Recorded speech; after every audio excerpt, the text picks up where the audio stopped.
मैं इम्तियाज अंसारी और आप देख रहे हैं हावड़ा दर्पण न्यूज़।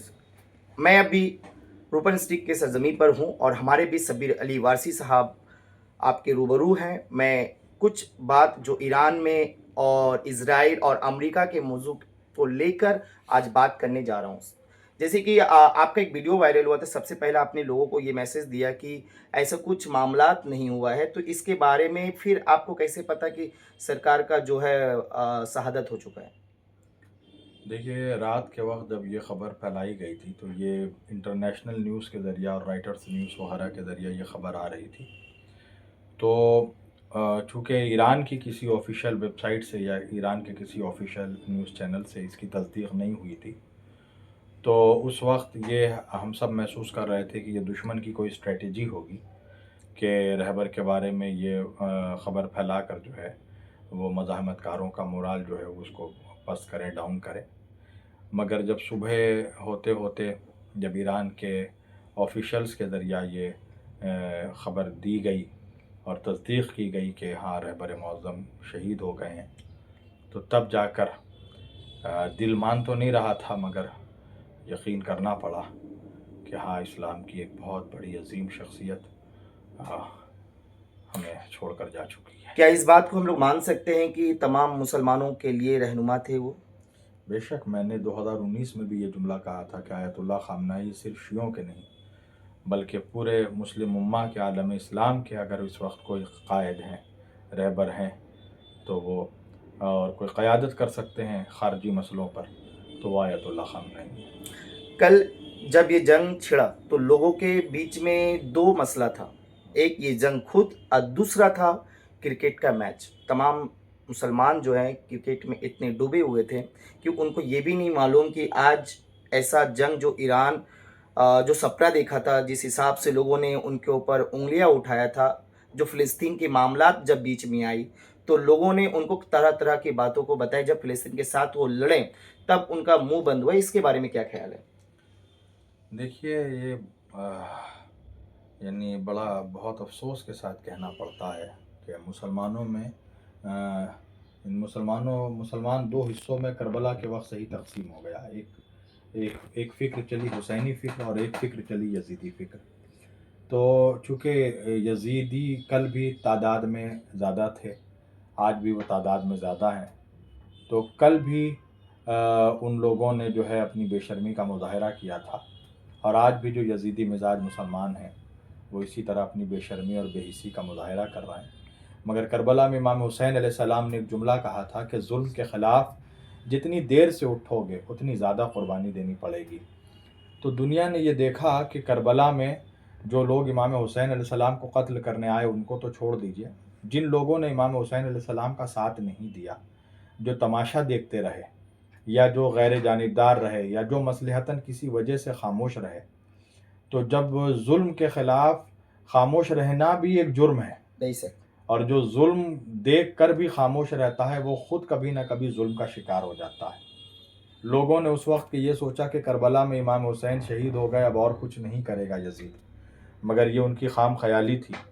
करबला में कत्ल इमाम हुसैन के बाद, उनके बच्चों को शहीद करने के बाद यजीद ने मदीने पर हमला करवाया और वाक़या हुर्रा तारीख़ का एक बहुत गमनाक वाक़या है कि 3 दिनों तक मदीने में यानी तबाही और बर्बादी बर्पा कर रहे थे यजीद के फ़ौज, और वहाँ 3000 औरतों को हमला किया गया, नाजायज़ तरीक़े से उनके साथ ज़्यादती की गई। मस्जिद नबवी को घोड़े का अस्तबल बना दिया गया और खाना काबा पर मंजनीक़ बरसाया गया, ग़िलाफ़ काबा को जला दिया गया। ये ख़मियाज़ा था उस वक्त की खामोशी का कि जो लोग करबला में खामोश रहे तो मुसलमानों को बाद में इसका ख़मियाज़ा भुगतना पड़ा। तो आज वो मुसलमान और वो आलम अरब जो इतने बड़े रहबर की शहादत पर यानी अगर वो खुश हैं और अब भी अगर नहीं जागते, तो अनकरीब है कि यही अमेरिका इज़राइल इन पर भी हमला आवर होगा और यही अमेरिका इज़राइल इनकी बर्बादी का भी सबब बनेगा। मैं और ज़्यादा बात नहीं कहूँगा, सिर्फ़ 2 बात में अभी हम लोग अपनी बातों को यहाँ पे ख़त्म करेंगे। पहली बात ये है कि क़यामत की कुछ आसार, जो ख़ुरासान से कुछ लोग जो झंडे लेके आएँगे, क्या इसके ऊपर में क्या बात करना चाहेंगे आप? इंशाअल्लाह देखिए जो हालात हैं लग तो यही रहा है कि इस हदीस के अब पूरा होने का, इस रिवायत के पूरा होने का सही वक्त आ गया है और दुनिया देख रही है कि वो खुरासान के जहाँ से काले झंडे निकलेंगे। आज दुनिया मान रही है कि वो खुरासान ना तो अफ़गानिस्तान है और ना तो मौजूदा पाकिस्तान है। अगर वो खुरासान जो इस वक्त दुश्मनान इस्लाम के ख़िलाफ़ अमेरिका और इज़राइल के ख़िलाफ़ बरसर पैकार है तो वो सिर्फ़ ईरान है। लिहाजा मौजूदा हालात में अगर कोई खुरासान का लश्कर अगर निकलेगा काला झंडा लेकर जो बैतुल मुक़द्दस को फ़तह करेगा तो वो सिर्फ़ ईरान से ही निकल सकता है और किसी मुल्क से नहीं निकल दूसरी सकता। बात अब ये है कि ये लास्ट बात है हमारे बीच में, आपके बीच में और लोगों के बीच में। इस बात को इसलिए रखना चाहता हूँ क्योंकि लोग अब ये कह रहे हैं कि सरकार जो है अब उनकी शहादत हो चुकी है तो इनकी सोच को अब दबा दी जाएगी। क्या इसके ऊपर में क्या कहेंगे आप? ये तो बहुत यानी गलत बात है। किसी शख्सियत के कत्ल हो जाने से उसकी फ़िक्र ख़त्म नहीं होती। मौला अली अलैहिस्सलाम इसी माह रमज़ानुल मुबारक में उनको शहीद किया गया। तो मौला अली अलैहिस्सलाम को कत्ल करने वालों ने ये सोचा कि मौला अली के बाद अब उनकी फ़िक्र ख़त्म हो जाएगी। नहीं, उनकी फ़िक्र को इमाम हसन आगे लेकर बढ़े, इमाम हसन की फ़िक्र को इमाम हुसैन आगे लेकर बढ़े, इमाम हुसैन की फ़िक्र को फिर इमाम ज़ैनुल आबिदीन करबला के बाद लेकर आगे बढ़े। तो फ़िक्र कभी नहीं मरती है, फ़िक्र हमेशा ज़िंदा रहती है। इसी ईरान में इनकलाब इस्लामी जिन्होंने बर्पा किया था इमाम ख़ुमैनी, उनके मौत के वक्त भी लोग ये सोच रहे थे कि अब क्या होगा इनकलाब का, अब कौन परचम उठाएगा। तो इमाम ख़ुमैनी के बाद अल्लाह ने उनका मुतबादिल आयतुल्लाह इमाम ख़ामनाई को बनाया और इंशाअल्लाह हमें यकीन है कि ये खला भी जो इस वक्त हुआ है, अल्लाह इस खला को भी बहुत पुर करेगा और अल्लाह इंशाअल्लाह किसी बेहतर हाथ में, आयतुल्लाह ख़ामनाई के बाद किसी बेहतरीन हाथ में अल्लाह परचम इनकलाब को इंशाअल्लाह खुदा सौंपेगा और ये शम्मा जो जली, ये शम्मा की इसकी रोशनी मज़ीद और तेज़ होगी इंशाअल्लाह, और इतनी तेज़ होगी कि जो अमेरिका और इज़राइल और इनके क़िलों को तारीक कर देगी।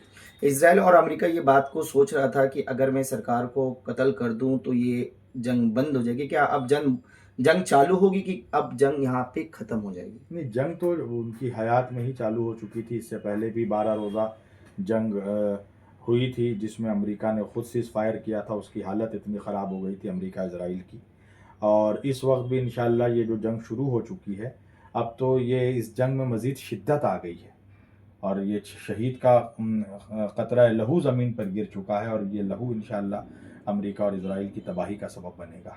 अभी जो मुल्क है, जो मुस्लिम कंट्री है, उन लोगों के लिए क्या मैसेज देना चाहेंगे? मुसलमान मुल्कों को चाहिए, बिलखुसूस अरब के मुसलमानों को चाहिए कि अपने बेशर्म और नाअहल हुक्कामों को तख्त से बरतरफ करें, इनको तख्त से उतारें, इसलिए कि यही नाअहल जो हुक्काम और ये शुयूख जो हैं अय्याश जो तख्त पर बैठे हुए हैं, यही अमेरिका और इज़राइल के ग़ुलाम बने हुए हैं। इनके दिलों से खौफ खुदा, खौफ आखिरत ख़त्म हो चुका है। इनको इस्लाम की ज़रा सी भी फ़िक्र नहीं है, ये सिर्फ़ अपनी अय्याशी में मुलव्विस हैं। लिहाजा ऐसे अय्याश और ग़ुलाम हाकिमों को सबसे पहले हमें चाहिए कि तख्त से उनको उतारें। जिस तरह ईरान में इनकलाब बर्पा हुआ, आलम अरब में और पूरे आलम इस्लाम में इसी तरह एक इनकलाब बर्पा होना चाहिए। आपने सुना शब्बीर अली वारसी साहब की बातों को, और मैं अपने व्यूअर्स से यही कहूँगा कि आप इस बात को सोचें, क्योंकि मुसलमान जो फ़िरके में बटे हुए हैं, मैं उनसे गुजारिश करूँगा और उनसे अपील करूँगा कि आप अपना फ़िरके को अपने घर के सोफ़े के अंदर दाब कर उसके ऊपर बैठकर सोचें कि कहीं हम गलत जगह तो नहीं जा रहे हैं। क्या आप अपने दीन इस्लाम को छोड़कर किसी और का रहनुमाई तो नहीं कर रहे हैं? मैं अपने दर्पण न्यूज़ से यही कहूँगा कि आप इसके ऊपर सोचें और इस वीडियो को ज़्यादा से ज़्यादा शेयर करें और अपना राय ज़रूर दें। मैं इम्तियाज़ अंसारी और आप देख रहे थे हावड़ा दर्पण न्यूज़। जय हिंद,